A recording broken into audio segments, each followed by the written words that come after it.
குண்டு செய்யக்கூடியவர்கள் இருக்கிறார்கள், துப்பாக்கி தூக்கக்கூடியவர்கள் இருக்கிறார்கள், இங்கே படை நடத்தக்கூடியவர்கள் இருக்கிறார்கள். இவ்வளவு இருந்தும் கூட 16 வருஷங்கள் நாங்கள் குண்டு வெடிக்க வைக்கவில்லை, துப்பாக்கிகளை தூக்கவில்லை.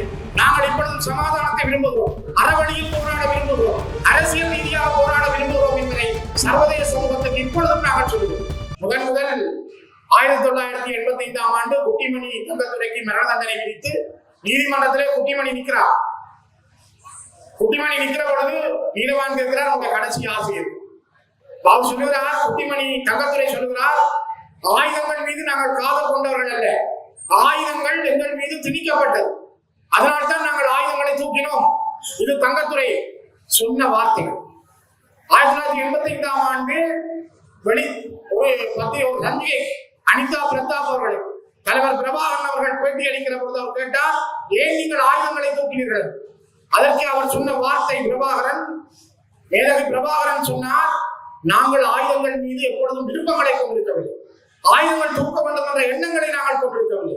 எனது மக்கள், என் தேசம் என் கண்ணுக்கு முன்னால் அடிக்கப்படுகிற பொழுது ஆயுதம் என்னிடம் திணிக்கப்பட்டது, என்னுடைய கரங்களில் அது வலுக்கட்டாயமாக தரப்பட்டது, அதனால்தான் நாங்கள் ஆயுதங்களை தூக்க வேண்டிய நிலைமைக்கு தள்ளப்பட்டோம். ஆகவே விடுதலை போராட்டம் என்பது பிழையானதல்ல. ஆயுத போராட்டத்தை எங்கள் மக்கள் ஏற்றுந்தார். நாங்கள் எல்ல படைகளாக, கிராமிய படைகளாக விடுதலை புலிகளோடு இணைந்து பயிற்சிகளை பெற்றிருந்தோம், பல போர்களை ஈடுபட்டிருந்தோம். இப்பொழுது சிலர் சொல்லுகிறார்கள், நான் புலிகளை ஏற்றுக்கொள்ளவில்லை, போராட்டத்தை ஏற்றுக்கொள்ளவில்லை, ஆனா போராளிகள் நீங்க சாக போனவர்கள், நான் உங்களை ஏற்றுக்கொள்கிறேன் என்று படம் காட்டுகிறார். நாங்கள் போராளிகளாக இருந்தோம் இந்த மண்ணிலே, நாங்கள் போராட்டத்தை ஏற்றுக்கொண்டு வந்தோம், நாங்கள் புலிகளாக இருந்தோம், நாங்கள் மக்கள் தான் விடுதலை புலிகள், புலிகள் தான் மக்களாக இந்த மண்ணிலே வாழ்ந்தோம். ஆகவே நாங்கள் தான் இந்த போராட்டத்தை நடத்தியவர்கள், அந்த உரிமை எங்களுக்குரியது.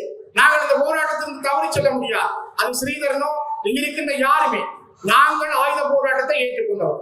ஆயுத போராட்டத்தினூடாக எங்களுடைய இலக்கை அடைய முடியும் என்ற அதிகமான நம்பிக்கையை நாங்கள் கொண்டிருக்கிறோம். அது 2009 மௌனிக்கப்பட்ட பிற்பாடும் நாங்கள் அந்த ஆயுத போராட்ட பலங்களை தள்ளி வைத்துவிட்டு அரசியல் ரீதியாக அந்த பயணத்தை செய்கிறோம். எப்படி ஒரு அயர்லாந்து போராட்டத்திலே சிம்பையின் இயக்கம் தன்னுடைய ஆயுத போராட்டத்தை விட்டு தான் அரசியல் ரீதியாக உலகத்திலே வென்றதோ, அதே போலதான் நாங்களும் இந்த மண்ணிலே எங்களுடைய அரசியல் பயணம் ராஜேந்திர பயணம் என்பதிலும் நாங்கள் எங்களுடைய கரங்களை பலப்படுத்தி அந்த பயணத்தை செய்வோம். ஆகவே இது ஒரு தேச விடுதலைக்கான பயணம், இது ஒரு கொள்கை சார்ந்த பயணம், என்னுடைய இனத்தினுடைய இருப்புக்கான பயணம்.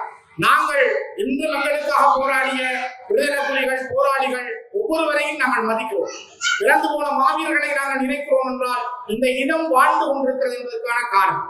ஆகவேதான் இந்த காலமும் சூழலும் சரியான நியாயமான போராட்டத்தையும் போராட்டத்தினுடைய வலுக்களையும் ஆயுத வழி போராட்டத்தையும் ஏற்றுக்கொண்டு இந்த மண்ணிலே வாழ்ந்தவர்கள் நாங்கள் என்ற அடிப்படையில் அதனை இப்பொழுதும் வெளிப்படையாக ஏற்றுக்கொண்டவர்கள் என்று சொல்லுகின்ற ஒரு இனம் என்ற அடிப்படையில் எங்களுக்கு இருக்கின்ற உரிமைகளை, எங்களுக்கு இருக்கின்ற போராட்ட வல்லமைகளை, எங்களுக்கு இருக்கின்ற போராட்ட வழிகளை நாங்கள் யாரும் நிராகரிக்கவில்லை. ஆனால் இவ்வளவு இருந்து குண்டு செய்யக்கூடியவர்கள் இருக்கிறார்கள், துப்பாக்கி தூக்கக்கூடியவர்கள் இருக்கிறார்கள், இங்கே படை நடத்தக்கூடியவர்கள் இருக்கிறார்கள். இவ்வளவு இருந்தும் கூட 16 வருஷங்கள் நாங்கள் குண்டு வெடிக்க வைக்கவில்லை, துப்பாக்கிகளை தூக்கவில்லை. நாங்கள் இப்பொழுதும் சமாதானத்தை விரும்புகிறோம், அறவழியில் போராட விரும்புகிறோம், அரசியல் ரீதியாக போராட விரும்புகிறோம் என்பதை சர்வதேச சமூகத்துக்கு இப்பொழுதும் நாங்கள் சொல்லுவோம்.